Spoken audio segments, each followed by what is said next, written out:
은혜 안에 잠들게 하시고 주의 은혜로 깨어나게 하시고 깨어나 하나님을 먼저 생각할 수 있는 은혜도 주시옵고 모든 상황과 환경을 믿음으로 반응하며 감사로 결론 맺을 수 있도록 우리에게 훈련시키시고 은혜 주신 것을 감사합니다. 오늘 어떤 형편, 어떤 환경 속에서도 주님 휘둘리지 않고 주의 주신 은혜로 굳건하게 우리의 영혼과 마음이 세워지기 원합니다. 속상함은 잠깐이요 감사는 무궁하게 하옵시고 근심도 잠깐이요 신뢰함으로 나아가 내 영혼이 쉼을 얻게 하옵시고 채우시고 도우시는 그 하나님의 은혜를 누리며 감사하되 날마다 감사를 실천케 하옵소서. 주님 앞에 간절히 구합니다. 악에 빠지거나 시험에 드는 형제자매 없도록 주께서 우리의 심령을 지키시고 어려움이 온다 할지라도 믿음으로 이기게 하옵소서. 주님 붙드시고 인도해 주시기를 예수님 이름으로 기도합니다. 아멘. 아멘. 역대상 17장 16절에서 22절. 역대상 17장 16절에서 22절. 또 제가 한 절, 여러분 한 절, 잠을 깨시라고 하시는 거니까요. 큰 소리로 여러분, 제가 한 절 먼저 읽고 그 다음에 여러분 한 절 읽겠습니다. 다윗 왕이 여호와 앞에 들어가 앉아서 이르되 여호와 하나님이여 나는 누구이오며 내 집은 무엇이기에 나에게 이에 이르게 하셨나이까.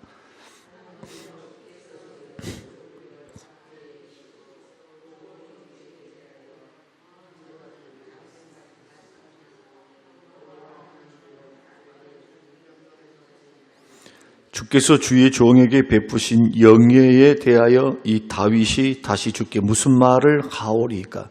주께서는 주의 종을 아시나이다.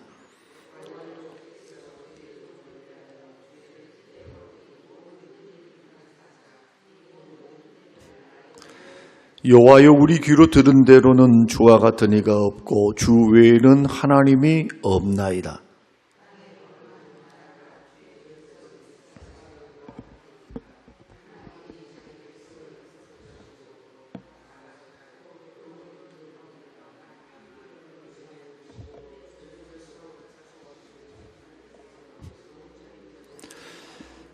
우리 같이 읽겠습니다. 주께서 주의 백성 이스라엘을 영원히 주의 백성으로 삼으셨사오니 여호와여 주께서 그들의 하나님이 되셨나이다. 아멘. 아멘. 오늘 말씀의 제목은 은혜 위에 세워진 신앙이다. 우리의 믿음은 은혜 위에 세워야 한다. 라는 말씀의 내용입니다. 하나님께서 성전 건축을 마음에 두고 있는 다윗의 마음을 읽으셨고 그리고 그가 이야기할 때 다 듣고 계셨기 때문에 나단에게 직접 계시하시고 명령하십니다. 너는 너의 주 왕에게 말하라. 성전을 건축할 수 없다. 거절하는 이유는 단 한 가지입니다.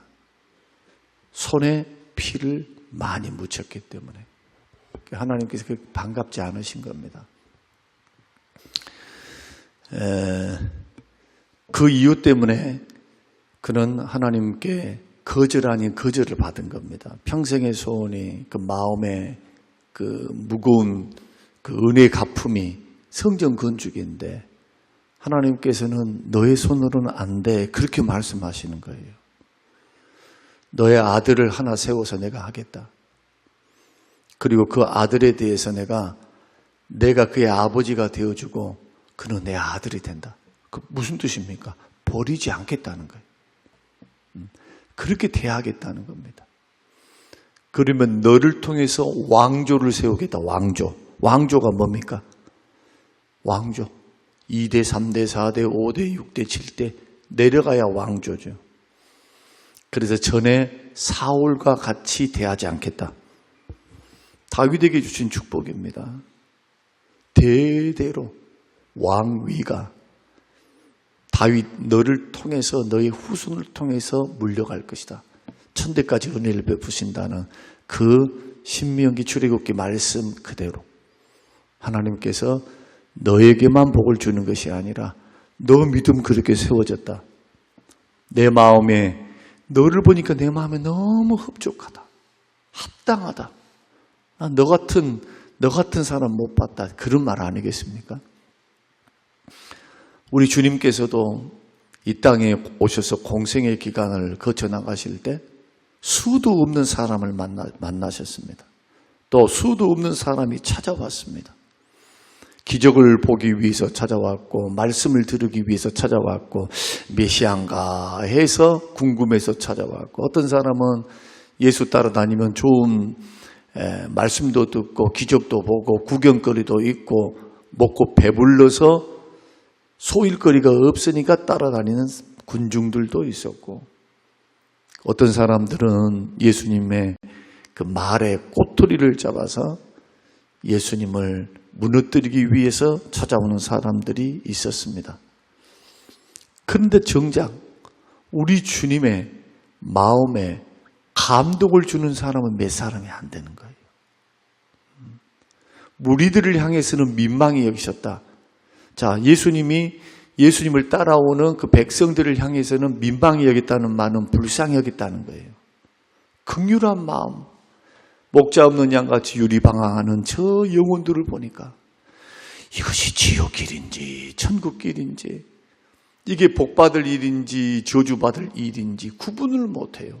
그러면서 목자가 없으니까 어디로 가야 할지를 모르는 겁니다. 그런 영혼들을 주님 불쌍히 여기신 겁니다. 그러나 반면에 예수 앞에 나오는 사람들, 그것도 믿음으로 나오는 사람들, 그리고 뭔가 기적을 베풀지 않았는데도 믿음으로 반응하는 사람들, 먼저 하나님을 하나님으로 인정하고 예수님을 예수로 인정하고 메시아를 메시아로 인정하는 그들을 바라보시면서는 이렇게 말씀했습니다. 이스라엘 중에서 이 같은 자네 못 봤다. 다 뭐하느냐? 표적 주라. 한번 기적을 베풀어 봐라. 근데 기적을 베풀어 봐도 안 믿어요. 그때만 믿고 뒤에 뒤돌아서면 은혜를 금방 잊어버려요. 그게 뭐 우연히 되는 일이지. 그것은 다른 사람도 할 수 있는 거 아니겠는가? 이런 식이라 해요. 이런 식. 그러니까 하나를 깨달으면 그 받았던 은혜를 크게 기억하고 크게 저장하고 그것을 되새기면서 믿음이란 것이 심어지고 발전을 해야 할 텐데 그렇지를 못하더라는 거예요. 그러면 그 이유가 뭘까? 여러분 그 이유가 뭐라고 생각하십니까? 히브리서에서는 이미 그것을 말씀하셨는데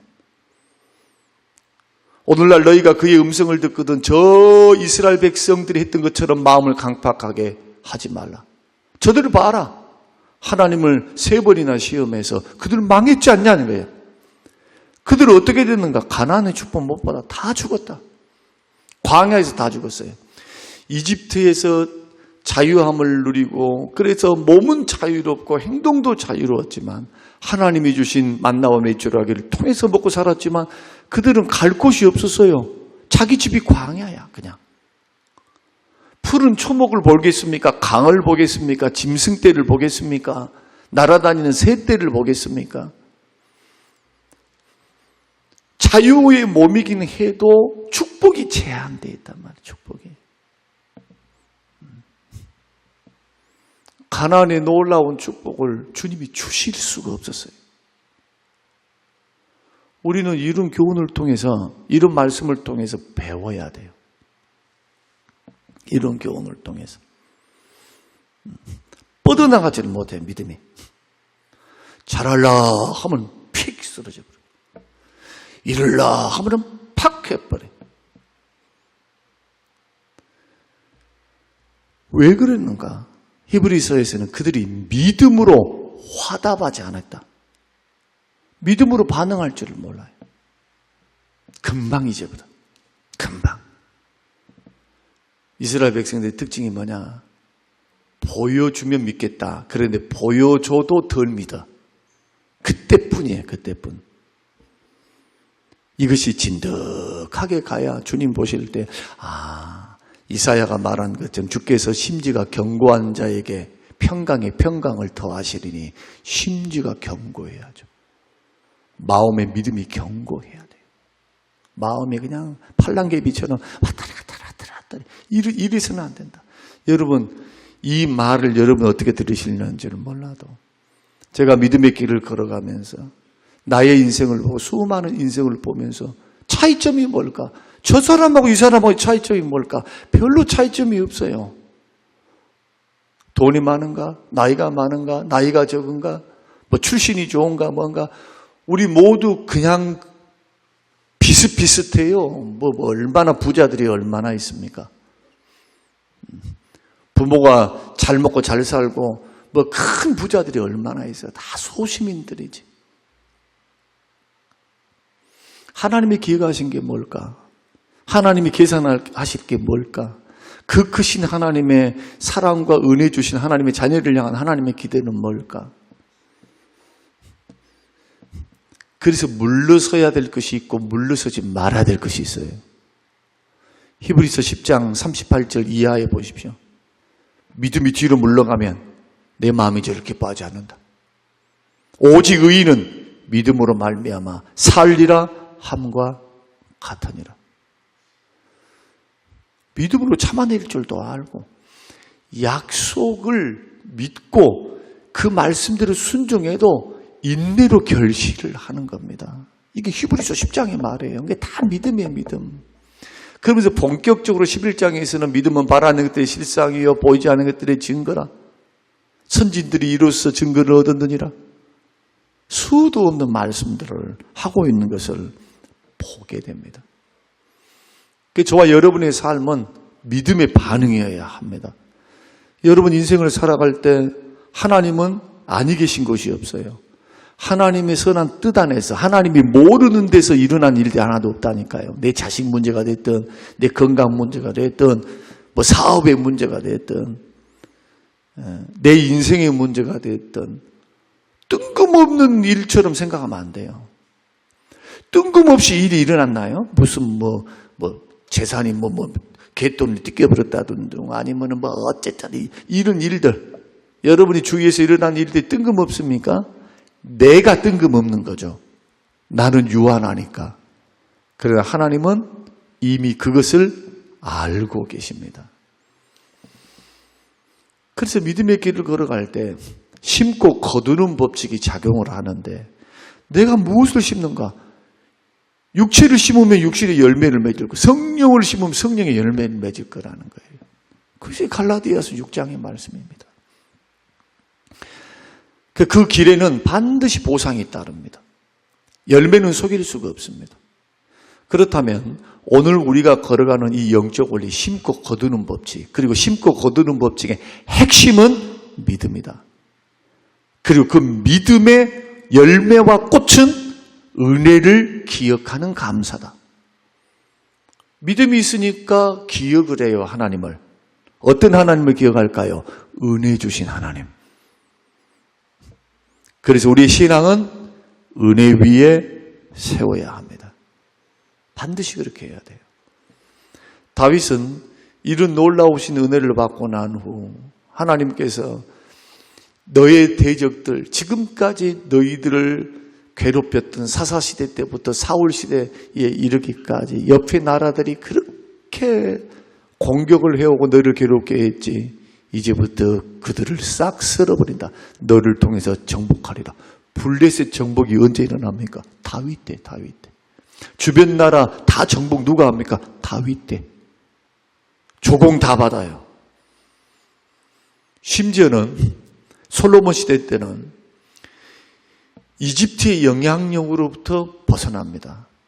강력한 성들을 세워요. 무기토에 전차부대를 세우고 전차부대, 무기토 평야에 이집트가 공격해 올 때 최초의 관문이 무기토예요. 그 무기토가 구릉 언덕으로 되어 있거든요. 우리 성지순례 다 가봤잖아요. 거기서 이렇게 쳐다보면 쫙 남쪽에서부터 이집트의 상인들이 올라오거나 아니면은 군대가 올라오는 것을 다 볼 수가 있어요. 그 1차 방어지대입니다. 거기에 국고성 큰 성 전차부대 성을 세워서 방비하고 대비하고 있었던 그런 솔로몬. 솔로몬 시대 때, 다윗 시대 때 저 남쪽에 있었던 이집트가 쳐들어오지를 못합니다. 그러나 언제 넘봅니까? 언제? 하나님을 버릴 때.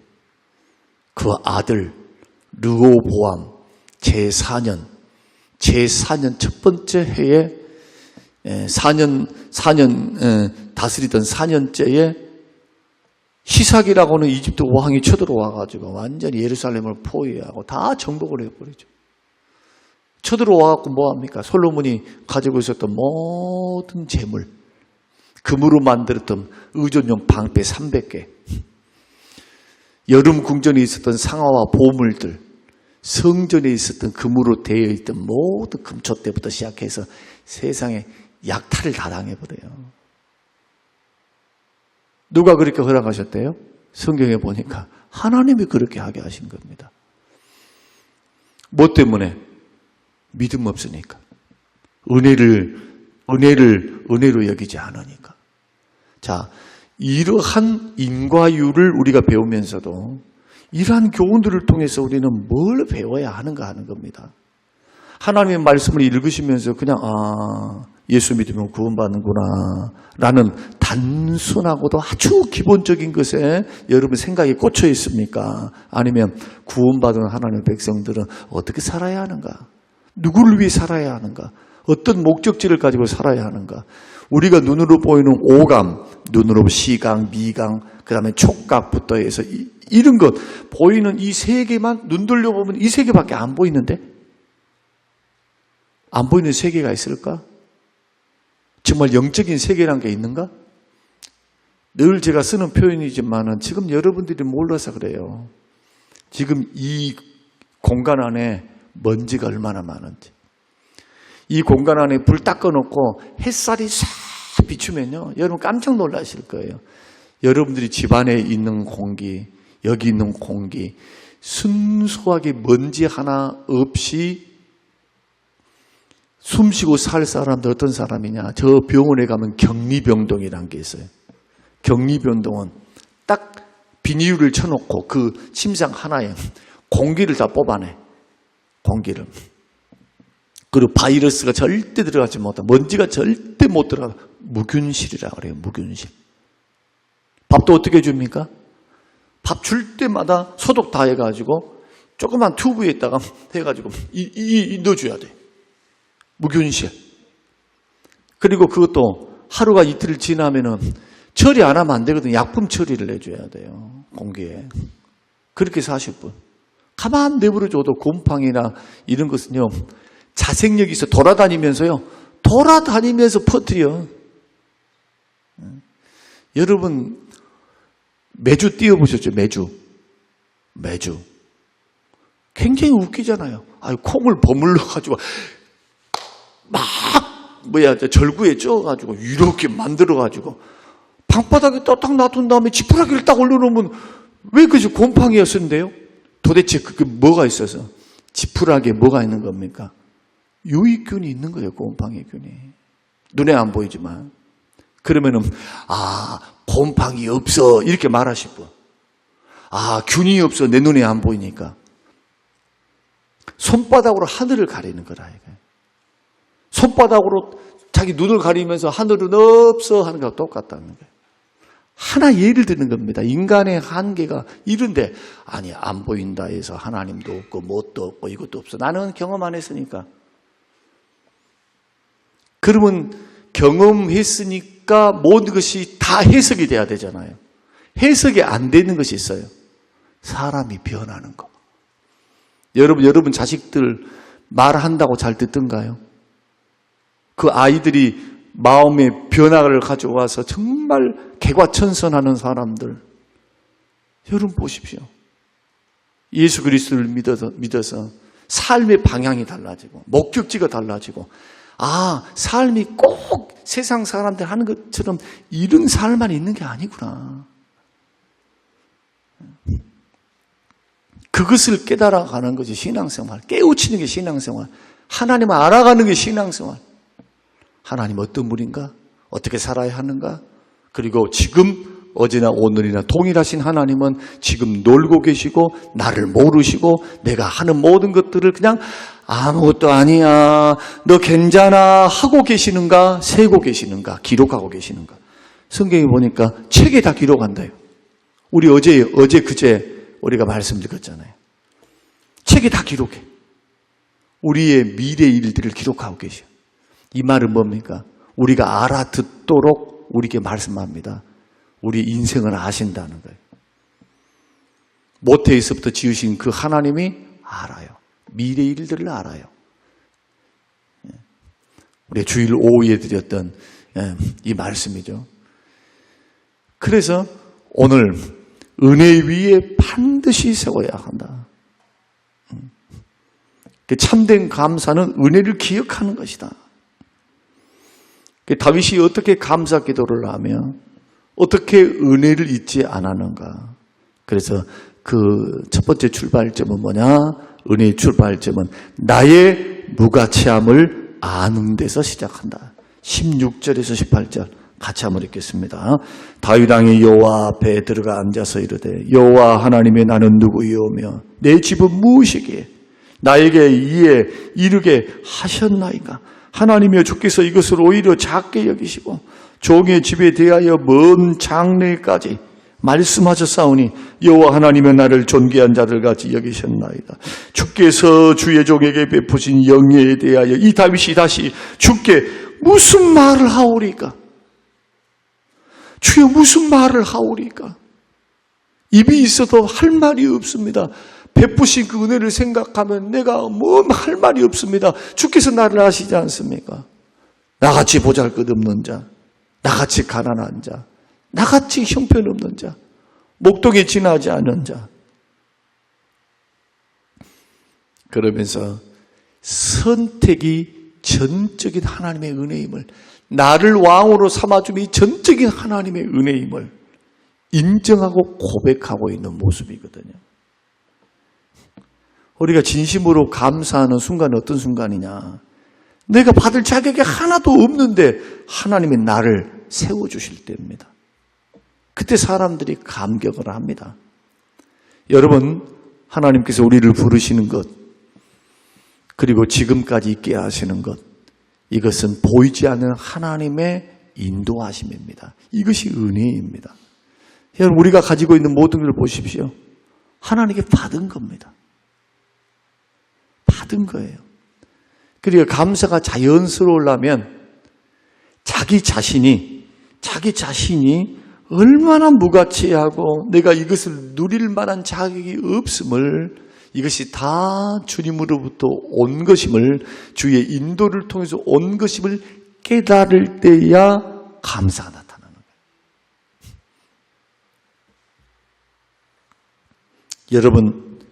여러분 자신들을 지금 캄캄히 한번 생각 한번 해보십시다. 오늘도 저는 새벽에 차를 타고 나올 때도 또 그런 말을 했습니다. 이제 이것이 하나의 저의 루틴이 됐어요. 루틴. 아침마다 일어나면은 먼저 하나님 앞에 감사하는 거, 가면서 얼마나 입으로 고백합니다. 아무리 생각해봐도 감사하다. 그러면서 오늘 하루를 감사함으로 행복하게, 감사를 노래하며 행복하게 은혜 안에 하나님 앞에 즐기면서 오늘 하루를 그렇게 삽시다. 하나님이 주신 기회 아닌가? 무슨 얼마나 더 벌어야 그때부터 마음을 감사하면서 살고 누리며 삽니까? 오늘 주신 거 누리고 살면 되지. 적게 주셨으면 바울처럼 적게 누리고 살고, 많이 주시면 많이 누리고 살고, 없다 해서 원망불평하지 않고 채워주실 거 믿고, 내게 능력 주신 자 안에서 내가 모든 것을 할 수 있음을 믿고, 내게 능력 주시는 하나님 안에서 주님이 이루실 줄로 믿고 공급해 주실 줄로 믿고 내가 하나님은요 이렇게 살아가는 사람에게 복을 주고 싶어요. 맨날 적으면 저다 원망 불평하고 의심하고 또 주면은 딴짓이에요. 딴짓.